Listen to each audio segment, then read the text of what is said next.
Today I decided what I wanted to do with this is I wanted to simulate a matchup between Terence Crawford and Canelo Alvarez for the upcoming fight. And I basically want to take a look at this matchup and basically break it down round by round. Terence Crawford, who basically recently just moved up in weight, and you basically got him with the orthodox style, the reach, the switch hitter, you know, Terence Crawford, he that guy. So they got Canelo Alvarez, basically, Canelo Alvarez, he got that reach, that orthodox stance, undisputed super middleweight champion, and then he also that guy too. Canelo is renowned for his exceptional counterpunching body attacks and defensive prowess, often employing head movement and precise footwork to evade punches and create opening. Crawford, on the other hand, is celebrated for his switch hitting ability and tactical acumen, often adjusting his strategy mid-fight to exploit opponent's weakness. So, Terence Crawford is real surgical. You know how Terence Crawford get down, and you know how Canelo get down.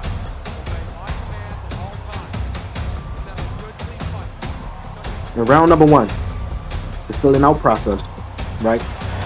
Crawford starts in an orthodox stance, utilizing his jab to gauge distance. Canelo applies subtle pressure, focusing on the body shots to slow Crawford movement. Both fighters are cautious with minimum exchange. So you see in round one, both fighters are real cautious. They're filling each other out. You know, um, Crawford is utilizing that jab early just to keep the distance from Canelo. But Canelo is walking forward a little bit. You're going to see Canelo come forward in the beginning round. And you're going to see Crawford basically using that jab to keep him back. Boom. So, Judge. So based off of Crawford using that, that jab, both fighters are cautious with minimum exchange. But the judges gonna get that round number one to Crawford. All three judges liking Crawford for utilizing that jab and keep Canelo pressure off of him. And that's the end of round one.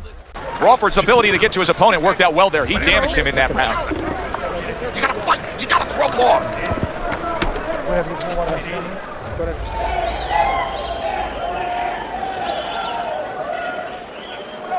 All right.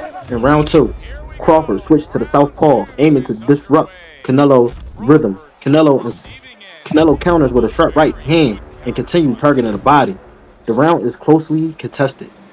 So Crawford switched to southpaw. There you go. Crawford already making a switch in a fight early. So Crawford gonna make that switch in the fight early to the southpaw. He basically want to see how Canelo responds.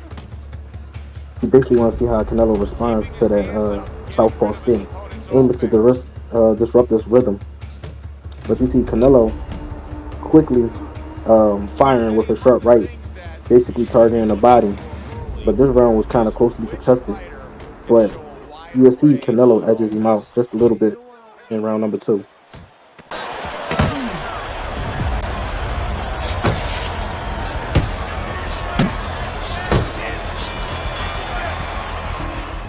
That puts fans on their feet, but the kind of round that gets a corner man anxious. What do you tell a guy after he's been in a back and forth brawl like that? Move your head, keep your hands up, don't get caught with those shots. We worked in the gym to get away from those shots. And one other thing, we gotta give him a little confidence. Remind him, hey, we trained for a tough fight, you're ready for this. Round three.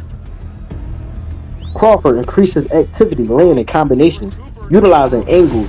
Canelo remains composed, landing effective counters. Crawford volume gives him the edge. So you can see in round number three, Crawford, he decided that he wanted to increase his footwork and his activity as far as throwing punches and landing combination, basically using all different types of angles. But Canelo don't seem too much affected because he is landing effective counters in this round. But volume is on Crawford's side because you see Crawford is throwing the more punches, basically giving him the edge. So the judges give round three also to Crawford for deciding to step it up at the right time, while Canelo is busy trying to time him, which he is a little bit with the counters. But you see Crawford basically showing the judges he want to fight even more. He could go down. Hey, I know he's not in great shape, but he's doing a very good job now all of a sudden of defending himself. And we come to the end of the round. We'll win this one. We got it. Alright. All we need is water up there, and that's it.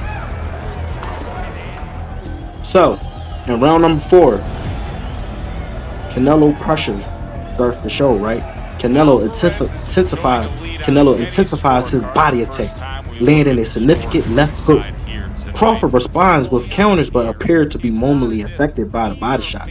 So you see Canelo start to apply more pressure and aiming for the body of Crawford. So basically Canelo trying to slow him down. And the judges scored Canelo for those body shots that look clean and visible. So in round number 4, Canelo takes all 3 judges and edges Crawford out just by a little bit. Fighter sits down on their stool at the end of a round. As we come to the end of this round, you can tell that he's full of confidence and he can't wait to get right back out there and continue doing what he's doing. Well, you're right. The first thing that I notice is his back's not leaning against the corner pad. You know, that's a defeated fighter. That's a fighter. He don't want to go back. Something bad happened to him. You know, he's leaning back like that. You have to pick him up from the stool. He's got all his weight forward. He can't wait to get going. You know that he's positive. You know that he had a good round. In round 5, Crawford movement starts the show. Crawford utilized lateral movement to avoid Canelo's pressure, landing jabs and quick combinations. Canelo struggles to cut off the ring effectively. So basically Crawford decided he wanted to use his footwork. I like how Crawford is decided to pick up his hand speed and land more punches and throw more punches. I like how Crawford made the adjustments to switch to the orthodox stance. And also I like how Crawford is now utilizing his lateral movement to avoid Canelo's pressure, landing jabs and quick combinations. Canelo is struggling to cut off the ring. Everybody's time holding on. Bloods on the bad end of a flush, solid hook. As I'm reading this and y'all can hear, the judges like Crawford. 2 of the judges like Crawford, basically for the lateral movement and avoiding the pressure of Canelo and landing those quick jabs and combinations. That's it. That's it. I need another round just like that, all right? You're doing fantastic. Just keep up the good work.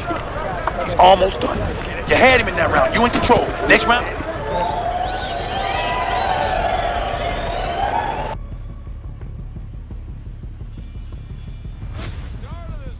But in round number 6, the momentum shifts. Canelo lands a powerful uppercut that momentarily stuns Crawford. He also follows up with a body shot, but Crawford recovers and countered effectively. So there you go. You see Canelo start to land some power shots, with one of them being an uppercut. Now, the night of the fight, when it comes in September, we're gonna see if Canelo can land that uppercut. That uppercut seemed like it would be the key for Canelo, but we gotta see if Canelo's gonna land it. Alvarez is tagged. Momentum has shifted. Well, it is a test of wills, and his will is being tested. Blood's getting himself into the mix now, landing that left hand. Well, if the second half of this fight is anything like the first half we just witnessed, then oh boy, is it going to be fun watching this fight down the stretch. And I don't think it can change. These guys came here with a certain attitude, a certain mindset, and it's not going to be able to change now. There's no way. Round 7. Crawford finds his rhythm, landing crisp combinations, utilizing feints and creating opportunities. Canelo remains dangerous, but is outworked in this round because Crawford picked it up. Crawford ended up finding his rhythm by the time round number 7 comes, landing crisp jabs and combination. So Canelo got the power, but Crawford got the precision so far as what I'm seeing right now. So, but even though Crawford got this precision and he's landing combinations, he still had to prove to the judges this far in the fight. He still had to prove to the judges that he is okay, based off Canelo landing those big power shots. You know, because it looked like it had slowed Canelo down in this a bit. round.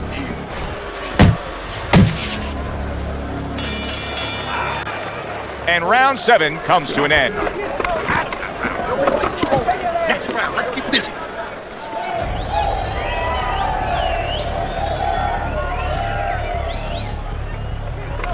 Gotta keep backing him up.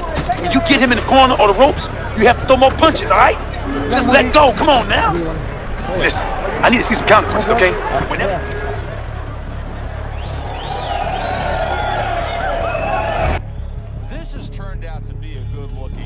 now we got round number 8, and Canelo lands a series of heavy body shots, slowing Crawford movement. He controls the pace and landing the cleaner punches.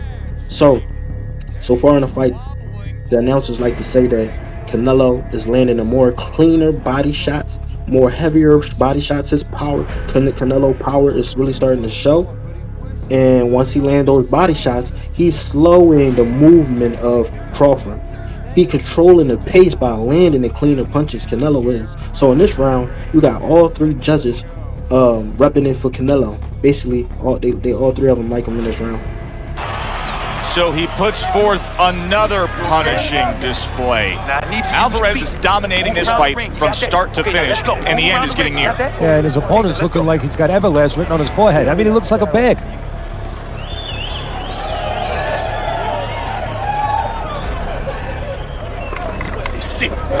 Keep on. Okay, you're doing good. You're doing good. Keep it up, all right? Very good. Very good. So then we got round number 9. Both fighters has their moments, with Crawford landing combinations and Canelo responding with power shots. This round is too close to call. So in round number 9, both fighters having their moment, with Crawford landing combinations and Canelo responding with power shots, right?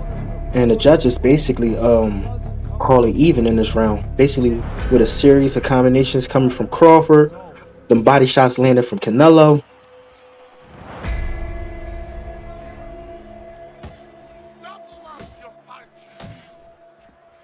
Just couldn't get it.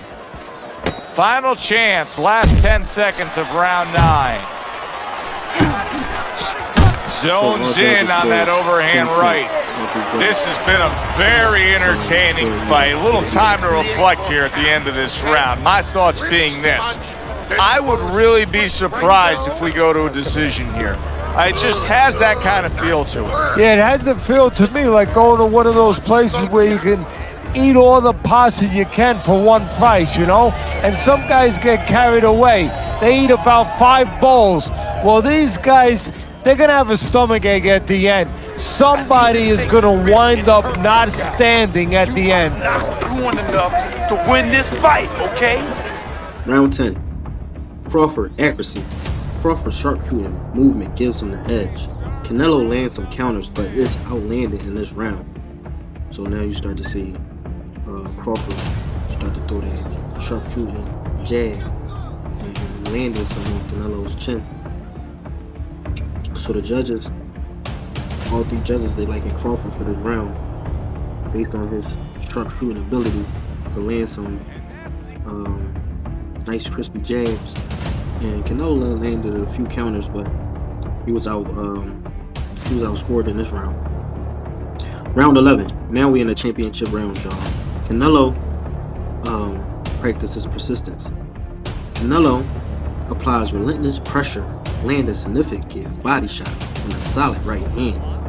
Crawford absorbed the shots, but it's left active. So Crawford can really take a punch. Canelo been throwing some hard body shots his way, and he been kind of like eating them. But the judges liking what they seeing for Canelo and his power. So I can see Canelo taking round 11, basically on a comeback, throwing power shots that's landing on the body of Crawford.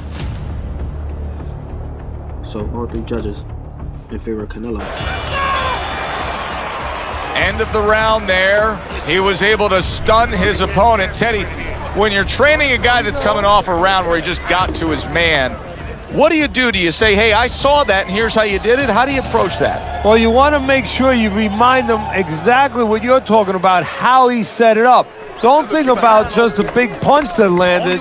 Remember how you got to that point. Round 12, the final effort. Both fighters give it their all in the final round.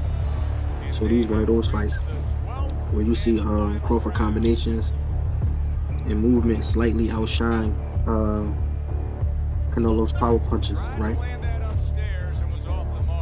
But the power punching is kind of like when guys land power punches like Canelo, they kind of like get the score, and sometimes those power punches can still around. But in this round, with both fighters giving it their all, Crawford decided to go with a few combinations, some of his favorite combinations.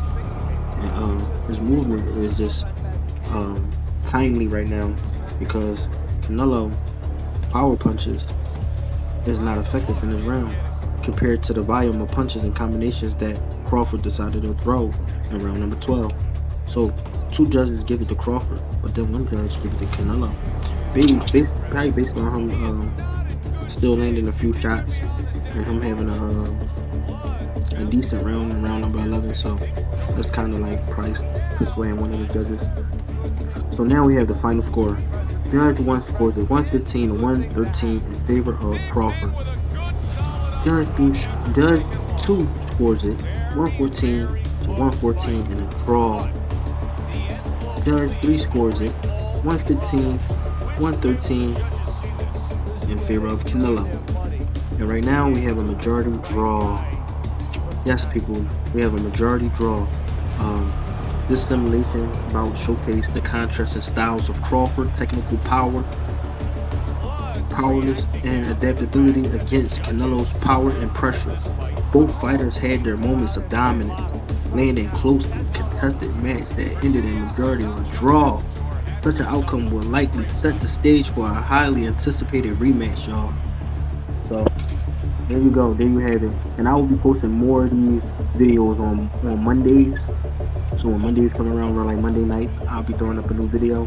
I'll be more active with these videos because now we're starting to see a lot of different fights start to showcase itself. But in this particular fight here, you see how sharp Terence Bud gonna be ready for the fight. He's gonna be ready. But that power punching ability that Canelo has, this is gonna be the tell of the tape. So that power punching, if Terence Crawford really can eat these body shots that's about to come his way. But you know, Terence Crawford is going to throw way more punches and land way more combinations than Canelo. But that power punching can get tricky because there's going to be times where Terence Crawford may look like he's really hurt, and this might affect the fight. But then you're going to see Terence Crawford as a dog. He's always going to come back and outscore Canelo. But the brutal power and pressure, you're going to see Crawford maintain. So he wants to survive this, but it's gonna be really close of a fight. And I think it's gonna be a good one, and they might shoot for a round number 2. So like and subscribe. I will break down more boxing matches and upcoming matches that's coming up, or we can just figure out what will make a good match, and we can do more simulations that way. Thank you.